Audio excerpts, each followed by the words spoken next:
How to use 1xbet promo code. Hey everyone, welcome back to our channel. In today's video I will guide you on how you can actually use 1xbet promo code, so make sure to watch the video till the end. In order to use 1xbet promo code, there are many ways to do it. There are two ways I'm going to show you.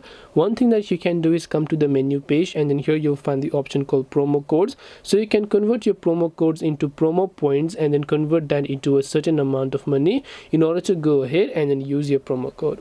The other way you can use your promo code is during a bet. You can use that to convert instead of money. So you can go to a certain bet here, and then once you have done that, you can just go ahead and select a certain amount of money that you would like to deposit. But if you have a promo code, right here you'll find the option called promo code, where you can enter the promo code here and then just tap the bet option if you'd like to go ahead and then actually use the promo code to bet on 1xbet. This way you'll be able to actually use 1xbet promo code. Hope this video was helpful. If you have any questions, feel free to leave them down. Thank you for watching and see you in the next video.